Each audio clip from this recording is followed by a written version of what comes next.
Boa noite a todos e todas. Boa noite. Hoje nós vamos conversar sobre um assunto que, assim, me intrigado, até por questões, né? Tem várias crianças lá em casa, né? Então, é uma questão que pouco se fala, na verdade, e ao mesmo tempo está muito presente. Tá dando para ler legal ou quer que apague a luz? Você apaga para mim, Raquel? É o de cá. Isso. Melhorou? Então, essas são algumas das questões que a gente gostaria de conversar hoje. Como diferenciar sensibilidade espiritual de imaginação infantil? Por que Kardec foi tão cauteloso em relação aos médiuns crianças? Né? Lembrando que boa parte do trabalho que Kardec fez foi com a ajuda de adolescentes. O que os casos do Chico e do Divaldo ensinam sobre o tema? Qual deve ser a postura dos pais diante de relatos espirituais dos filhos? A evangelização infantil pode ser considerada uma preparação indireta para a mediunidade? Quais riscos existem na supervalorização de crianças consideradas médiuns? Como conciliar assistência espiritual e acompanhamento psicológico quando necessário? Então, nós vamos abordar essas questões de forma direta e indireta também. A princípio, a gente precisa pensar sobre o que é ser criança. O que é a infância? Né? Por que ela existe? Na perspectiva espírita, nós voltamos a nos tornar crianças para poder zerar a conta, para poder começar um novo ciclo. É durante a infância, né, que o espírito reencarnado ele apaga, né, o véu do esquecimento se aplica ao longo da infância. Só para deixar claro, o véu do esquecimento que se fala são os fatos. O que não se apaga é a essência de cada um. Então, traços de personalidade, alguns valores, alguns traços até artísticos ou mesmo intelectuais podem persistir de uma encarnação para outra. Né? A parte moral do ser persiste. Por quê? Porque também, qual seria o sentido de eu começar uma encarnação nova se eu fosse deixar toda a minha bagagem para trás? Mas é importante essa questão de esquecer os fatos, porque esses fatos e muitas vezes o sentimento que eu tive a partir daquele fato é o meu obstáculo. Então, por exemplo, eu senti ódio daquele que hoje é meu irmão por conta de algo que ele fez para mim em determinada fase da vida.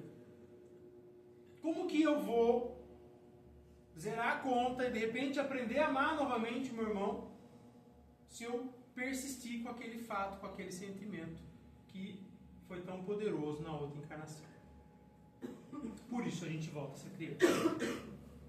É por isso. E pela própria necessidade de este corpo se alinhar com este espírito. O processo de reencarne ele não acontece dentro da barriga da mãe. Ele começa dentro da barriga da mãe. E ele se estende por entre 5 ou 7 anos. Todo este processo, gente, não é a coisa mais simples do mundo trocar de corpo. Você precisa estar totalmente integrado ao seu corpo. Quando a gente estuda o desenvolvimento da criança somente da perspectiva material, isso fica muito claro. O desenvolvimento das habilidades motoras, o desenvolvimento da capacidade intelectual, o próprio desenvolvimento dos sistemas internos internos do corpo, digestivo, reprodutivo, né, circulatório. A criança passa por tudo isso. E ao se desenvolver, ela também se integra com o espírito que está animando ela. Esta é uma fase na qual a educação moral tem que ser prioridade. Não só nessa fase, mas por que eu falo desta fase? Porque, lembra que eu falei que o espírito está reencarnando? É uma fase que nós estamos muito suscetíveis, a gente absorve muito. Né? Usa-se até o termo que o cérebro de uma criança é uma esponja. Por quê? É uma fase de desenvolvimento do cérebro material e de ligação com o cérebro espiritual. Então, o que acontece? É muito importante trabalhar com a criança o desenvolvimento de valores que ela vai carregar para a vida inteira. Não que a gente não possa adquirir esses valores ao longo da vida, mas é nesta fase inicial da encarnação que nós estamos, vamos dizer assim, com a janela mais aberta. Mas por que nessa fase? Explico. A próxima fase, depois da infância, é a adolescência. E não por acaso é uma fase de conflitos. Por quê? O adolescente quer mostrar para o mundo que ele não é uma criança. Que ele não é só a cópia dos seus pais. Que ele é um ser único, individual. E, por vezes, este querer do adolescente entra em rota de colisão com o querer dos seus pais. Ou de outras figuras que estejam ali na vida dele querendo mostrar um caminho a seguir. Por que isso acontece? Porque é na adolescência que o processo de reencarnação está concluído. Aquilo que eu tinha de essência lá, agora eu carreguei o pacote inteiro. Então, a questão da identidade, do quem sou eu, é muito forte nesse período da vida. E a busca por uma identidade também. Não é por um acaso que o adolescente, por exemplo, ele busca grupos de afinidade. Por quê? Ele está procurando se encaixar nesse mundo.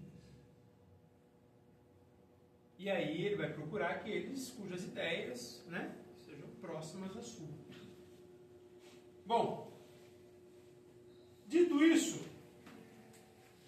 a gente precisa lembrar então que na infância a gente tem os laços espírito-corpo em consolidação, uma sensibilidade maior e o esquecimento gradual. E aí vamos falar dessa sensibilidade maior. A criança é um espírito em processo de reencarnação. A criança vê com muito, e por ver, vamos usar o termo melhor, sente com muito mais sensibilidade os dois planos da existência. Por quê? Porque quanto mais intensamente estamos ligados à matéria, mais distantes ficamos do plano espiritual. Tanto que, para o desenvolvimento mediúnico lá na vida adulta, nós precisamos nos soltar um pouco, né? Deixar o chão um pouco de lado, nos concentrar, para entrar em sintonia com o plano espiritual. Acontece que a criança não precisa disso. Porque essa transição, para ela, não é tão evidente. Um bom exemplo, foi feito um estudo, isso há muitos anos atrás, década de 60, com uma tribo indígena e conversado com eles sobre a questão da vida e da morte. E, para eles, não havia uma separação drástica entre o vivo e o morto. Né? Os sacerdotes, né, das tribos, eles lidavam diariamente com os ancestrais, com aqueles que já estavam desencarnados. E para eles era algo extremamente natural. E por que eu estou dizendo isso? Porque nós vamos construindo ao longo da vida um vínculo muito forte com a matéria. E por vezes, esse apego, esse vínculo, é o que dificulta que a gente ouça, que a gente entre em sintonia, que a gente perceba as influências espirituais. Não que elas não vão acontecer, elas vão. Mas a gente não vai perceber. Porque o nosso foco está todo fechado aqui na vida material. A criança tem essa possibilidade. E isso, mais adiante a gente vai dar alguns exemplos, mas se manifesta de muitas maneiras. Bom, e o que Kardec diz? Muito de temer é que ela faça disso um brinquedo. Que de repente a criança comece a manifestar a sua mediunidade e passe a lidar com isso como se fosse apenas uma brincadeira. Ah, mas qual é o problema? Bom, a questão é, a criança está no processo de transição, ela precisa começar a entender as diferenças. Ela não pode viver lá de lá, ela tem que viver aqui. Por isso, ele fala que a gente tem que ter muita prudência. Não é uma coisa para estimular a criança a fazer. Ah, e você está vendo o seu amiguinho imaginário? Como que ele é? Ah, o que ele está te dizendo? Ah, você falou com ele hoje? Ele falou alguma coisa de mim? Não é uma questão de negação. Ah, não existe ninguém, fecha o olho, isso é mentira. É uma questão de prudência. Ai, mamãe, olha, eu estou vendo um amigo espiritual. Que bom, filho. Deu um tchau para ele, vai brincar. Acabou. A gente precisa estabelecer certos limites. Não uma coisa, vamos dizer assim, agressiva, né? Uma coisa proibitiva. Mas a gente precisa ajudar a criança a separar as coisas. De maneira alguma estimular a reunião mediúnica entre crianças, ou com a participação de crianças ativamente. Que sinais que a criança pode dar de que de repente ela tem uma mediunidade já em desenvolvimento? Ela pode ver coisas, ouvir coisas, sonhar, intuição e até lembranças espontâneas. Então vamos lá. Criança que vê a vozinha que já morreu. É um exemplo. Criança que ouve alguém contando coisas para ela. Ou ainda, que traz sonhos muito vívidos. Às vezes, né, e já aconteceu isso em casa, essa coisa do sonho. Não só naquela crise. A criança ficar falando, conversando. Normalzão assim, dormindo e conversando. Isso pode indicar um contato dela com o plano espiritual. E as lembranças espontâneas, isso também acontece.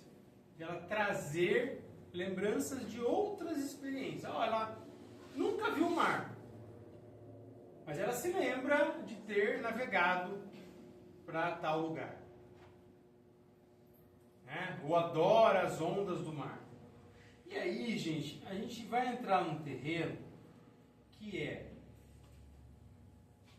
o que é imaginação e o que é mediunidade.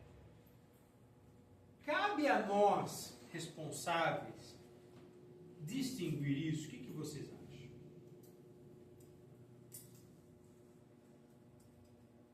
Será que a gente tem que saber se é imaginação ou se é mediunidade? Aí eu vou fazer outra pergunta. A gente deveria tratar diferente se é imaginação ou é mediunidade? Não. Essa é a questão. E é o que assusta muitos pais. Você, de repente, começa a ficar com questões sobre com quem seu filho está falando, se não tem ninguém na sala, por que ele fica conversando durante o sono, por que ele fala de fatos que ele nunca vivenciou. E a verdade é que, seja isso mediunidade, seja isso imaginação, em todos os casos, a postura é a mesma. A gente tem que lidar com naturalidade. A gente não tem que fazer a criança virar o médium da família. Ele é uma criança. Ele não sabe a diferença entre o que ele imagina e uma manifestação mediúnica. Pelo amor de Deus, gente. Nós, adultos, muitos de nós, médiums, atuantes, estudados, temos dificuldade para distinguir uma coisa da outra. Isso é minha intuição? Ou isso é alguém falando comigo? Estou com essa sensação, é só ansiedade? Ou é uma, premonição? Nós temos dificuldade para diferenciar as coisas. Não adianta a gente achar que a criança vai ter esse discernimento. E tudo bem que ela não tem. Como eu disse, em todo caso, a gente precisa acolher. Não fazer disso um drama. Não fazer disso algo mais complicado do que já é para a criança.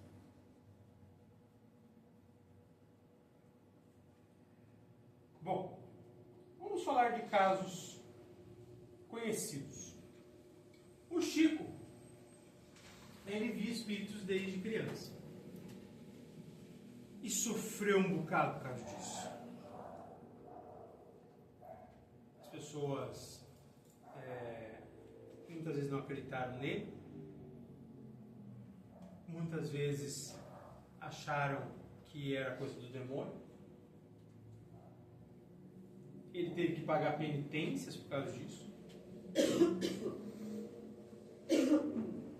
A gente sabe hoje que a mediunidade do Chico foi missionária. Sabe disso hoje. Por isso também essa exceção. Porque também, se num primeiro momento foi desafiador para aquela criança, num segundo momento foi consolador, quando ele via a mãe já desencarnada.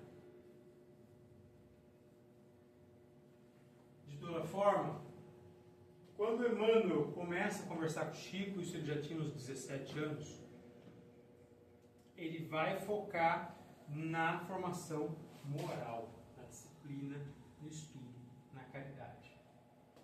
Emmanuel era o mentor do Chico. E eles tinham uma comunicação muito ampla. Ao passo que ele poderia, por exemplo, começar, logo que o Chico começou a ver e a se comunicar, ele poderia, começar a colocar o Chico para trabalhar na espiritualidade. Mas ele não fez isso. O primeiro livro que o Chico publica, ele já tinha 20 anos. Depois disso, passou uma vida trabalhando. Mas, ainda que ele tivesse uma mediunidade plena, ele precisava construir isso daqui, ó. Ele precisava entender o que estava se passando. Ele precisava de disciplina. E com isso, a espiritualidade prepara ele.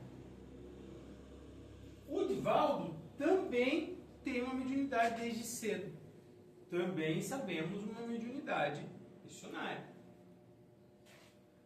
E ele fala, né, do quanto as coisas que ele via quando era criança. No caso do Divaldo, não foi tão traumático quanto do Chico. Mas estava ali presente. E isso ajudou o Divaldo a moldar o seu caráter. E não impediu ele de estudar, de se tornar um profissional, de construir uma causa.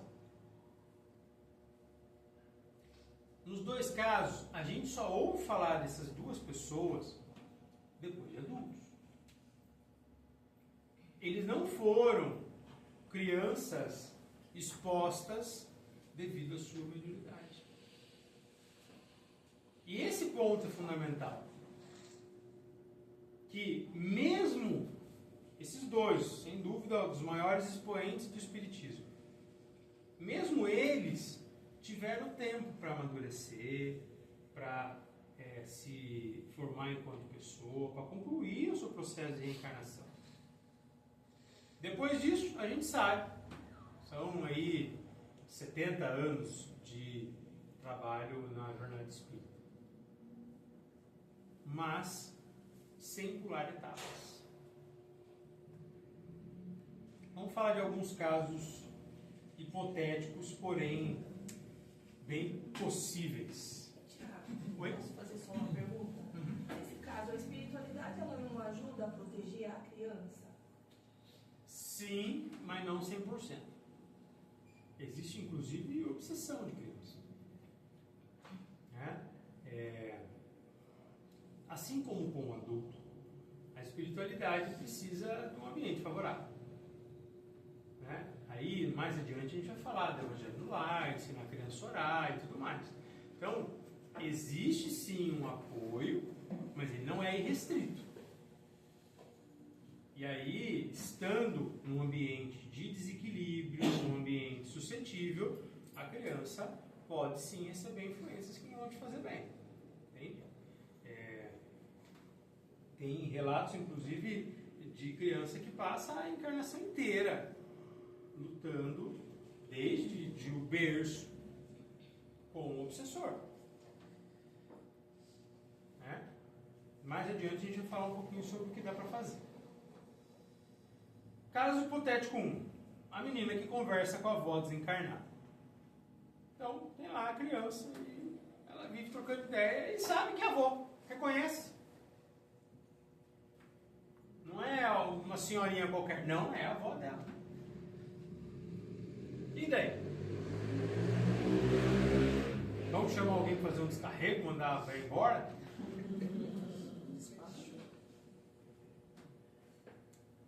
A gente precisa acolher para começo de história. Em que sentido? Legal, você está falando com a sua avó? Ela veio te trazer alguma coisa, uma mensagem? Tá bom. Não, eu só veio aqui para me ver brincar. Ótimo. Não dê corda. Não force a criança. Se ela te trouxer essa informação, beleza, acolhe a informação, trata bem a criança. Vida que segue. Agora, todo dia aí, a avó tá aí hoje de novo? Você viu ela hoje? Minha avó, pergunta pra ela onde ela deixou aquela escumadeira que ela deixou no nosso.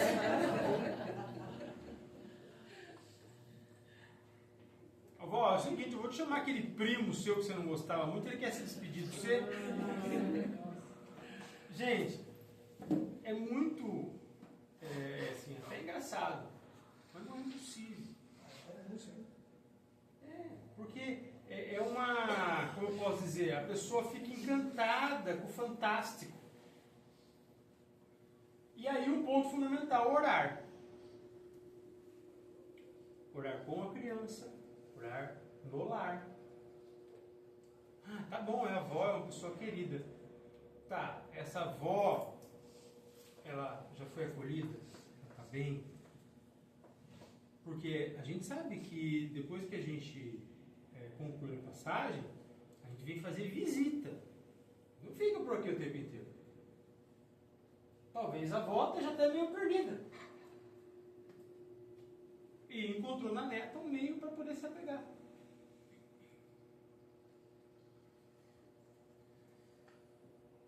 Bom, a oração ajuda a deixar o lar mais equilibrado. Ajuda a filtrar quais entidades que vão se comunicar, que vão estar habitando aquele lar. É importantíssimo que a gente proteja os nossos lares. Caso 2. O menino vê pessoas no quarto. Deita lá para dormir, não consegue dormir de jeito nenhum. Pai, tem um cara me olhando aí. Ah, não apaga a luz não, não apaga a luz que eu vou ver a sombra.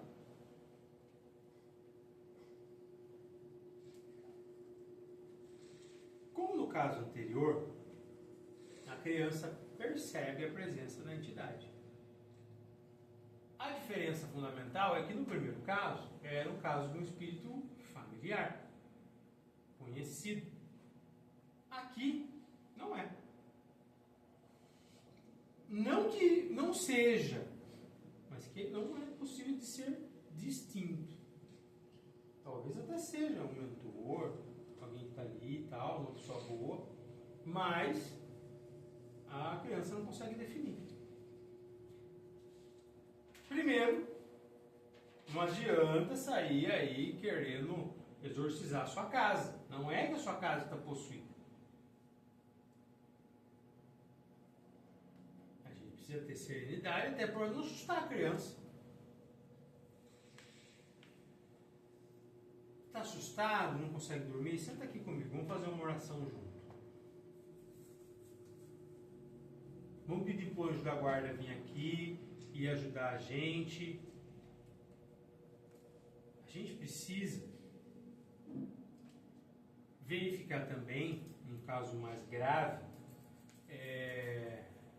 se isso é um caso isolado, né? Eu vi um dia lá na cama, enfim, ou se é uma coisa constante. E esse constante pode até ser uma paranoia. E paranoia não é mediunidade. Paranoia é problema psicológico. Como eu disse, uma coisa é um caso pontual, né? Que a gente vê isso com naturalidade, que a gente consegue lidar, consegue orientar a criança. Outra coisa bem diferente é se ela vê isso por todos os lados. O tratamento, que a gente vai falar um pouquinho mais adiante, dentro do espiritismo, não exclui de maneira alguma o tratamento psicológico. E, eventualmente, aí são casos bem mais graves, tratamento psiquiátrico. Porque uma coisa é tratar o corpo, outra coisa é tratar o espírito. Seria até mesmo uma omissão. Você está fazendo o tratamento do ponto de vista espiritual, não está tendo resultado, e você não usar as ferramentas que temos no campo da matéria. Vamos falar do terceiro caso. Recordações da vida anterior. Como eu disse, a criança está no processo de desenvolvimento e conexão com o corpo que está se formando. Onde fica a memória das vidas que a gente passa? Vocês lembram? Vamos lá, vamos cada vez. No perispírito. Obrigado. E o perispírito está em fase de transformação. Você já tem o perispírito quando reencarna, mas ele está em processo de transformação até por conta das mudanças do corpo biológico. Parte dessas memórias que estão registradas ali pode vir à tona. Isso pode vir numa história fantasiosa, isso pode vir num sono, num sonho. Isso pode até se misturar com alguns relatos da criança. Tudo bem. Não tem nada de errado com a criança. Não é legal ficar forçando a barra. Pedir para ela trazer cada vez mais e mais informações. Está em processo de esquecimento, tem que deixar rolar. Ele vai ter o esquecimento. Pensa em nós adultos. A gente carrega tendências das nossas outras vidas e às vezes você tem uma sensação de que já viveu aquilo ali. Ou de uma memória que você não lembra quando, mas a memória está viva dentro da sua cabeça. Nós temos isso. E por que temos? Como eu disse, a nossa memória de várias vidas está no espírito. E eventualmente a gente as acessa. Eventualmente. Ou quando somos induzidos a isso. Há tratamentos, que vão resgatar parte dessas memórias aí, sejam tratamentos espirituais ou psicológicos. A criança não está em tratamento, não é um problema que ela traga essas memórias. Ah não, são memórias doloridas, são memórias que a estão deixando perturbada. Vamos lidar com essas memórias da maneira que lidaríamos com qualquer situação que deixa a criança perturbada, entristecida, nervosa. Com atenção, com escuta, com diálogo e eventualmente com tratamento psicológico. Não é algo que eu precise temer. Pelo contrário. Eu preciso acolher. Veja que eu repito bastante isso. Qual seria então o papel da família? O primeiro de tudo é amor. Independente de quem seja que está reencarnando, independente de quais manifestações essa criança traz, ela é nossa. É um serzinho a que nos foi confiado, o qual temos que amar do jeitinho que ele for. Esse é o primeiro passo. Os outros vêm a reboque. Porque se você ama, você vai escutar. É importante isso. A gente precisa permitir que a criança expresse aquilo que ela está sentindo. Que a gente não ridicularize aquilo que ela está dizendo. Ela precisa ter confiança de que quem está ali para cuidar daquela criança é alguém que vai lhe dar segurança, que vai lhe dar apoio, não vai colocar medo nela. Ai, não fale dessas coisas comigo.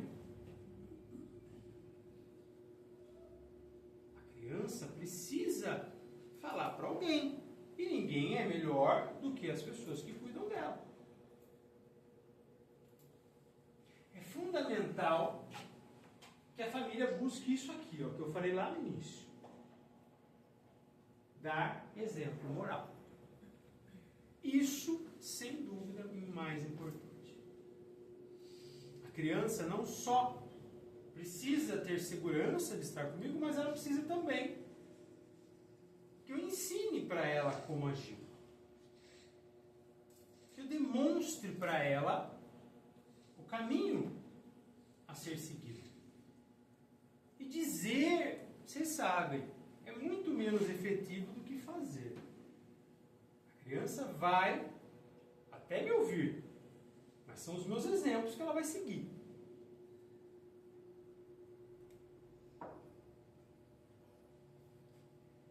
Não podemos esquecer que uma avaliação médica e psicológica complementa o tratamento espiritual.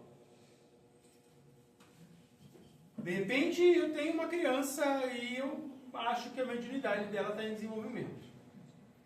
Já falei o que a gente pode fazer enquanto família. Mas tem que trazer a criança para o centro espírita.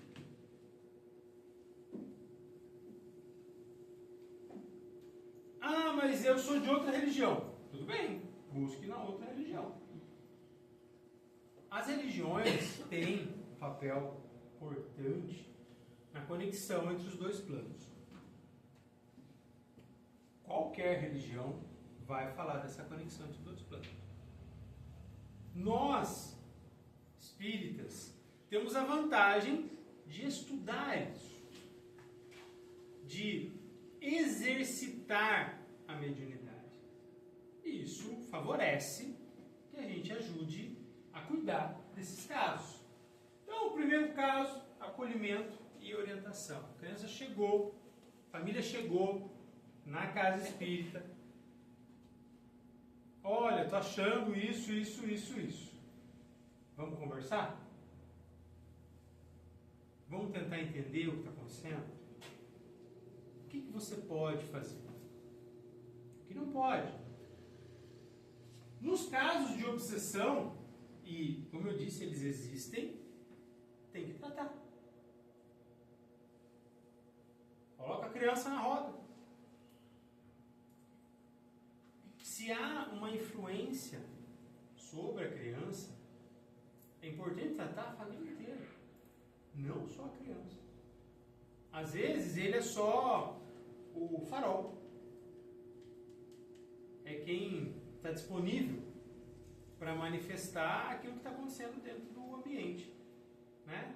Junto das pessoas com quem ele vive.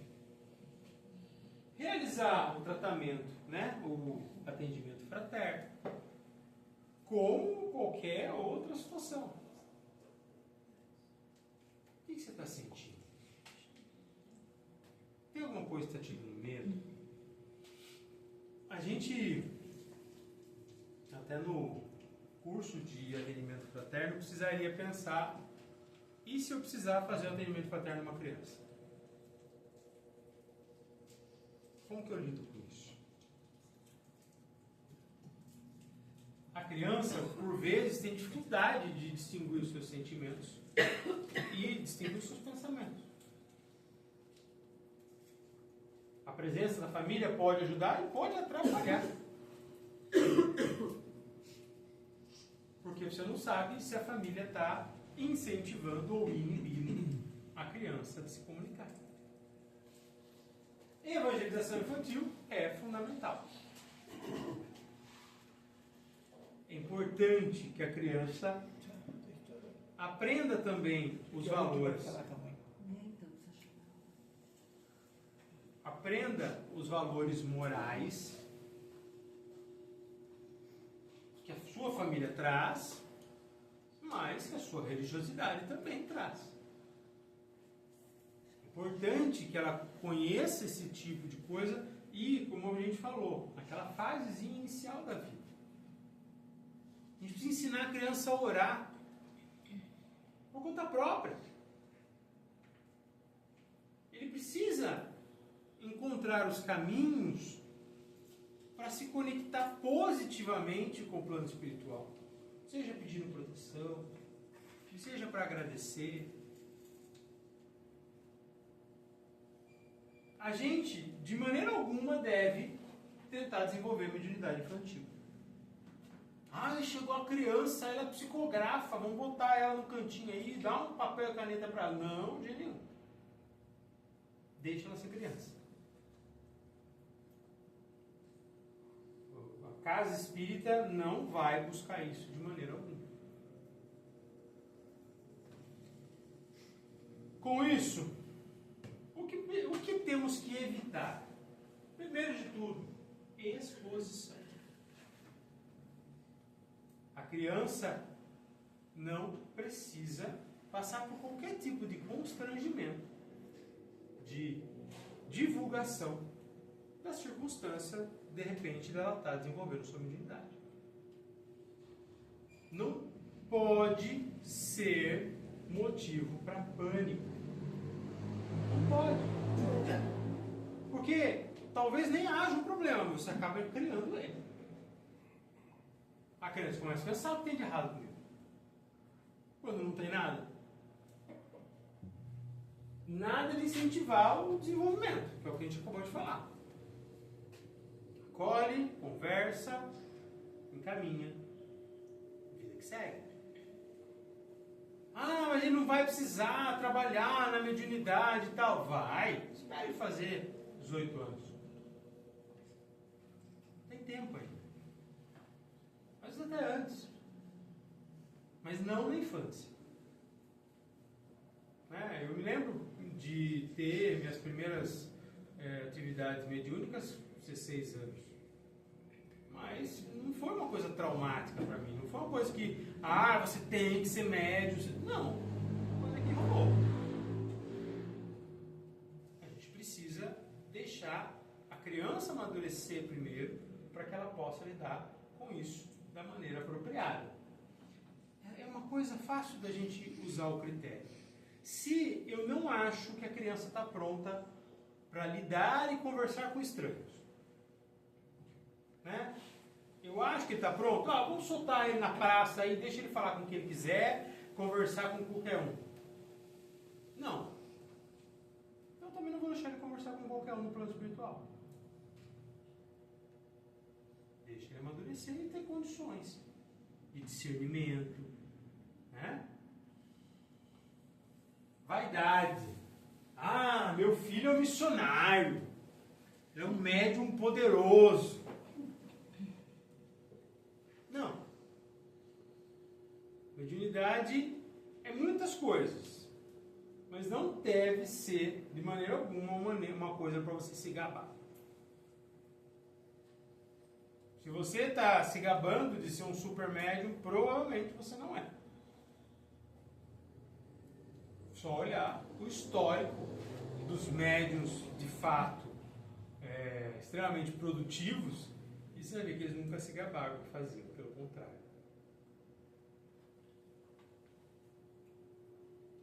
Vamos evitar diagnóstico precipitado. Nem tudo que nada é peixe.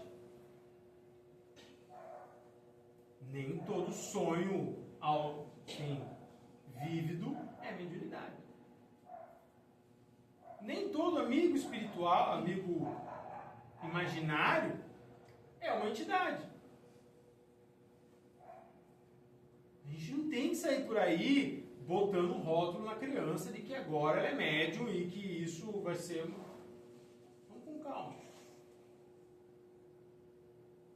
Por vezes são episódios isoladíssimos, pontuais, que não devem afetar de maneira alguma a rotina da criança, o desenvolvimento dela. E não transformar a criança em atração. Ficar fazendo perguntas do tipo, que espírito que você viu hoje, né? Colocar ela, né, de... como é que fala? Guru. De maneira alguma. Vamos lidar com ela como uma criança. Pronto. Só isso. Bom, conclusão. Educar o coração é mais importante do que desenvolver a faculdade mediúnica. Trabalhar com essa criança na sua formação moral, dar bons exemplos para essa criança, construir um ambiente saudável, um ambiente no qual ela possa crescer, ela possa se desenvolver, evangelizar essa criança. Isso é muito mais importante do que a faculdade mediúnica. Aliás, isso não serve só para mediunidade precisa ser exercida com responsabilidade. Precisa vir acompanhada da reforma íntima.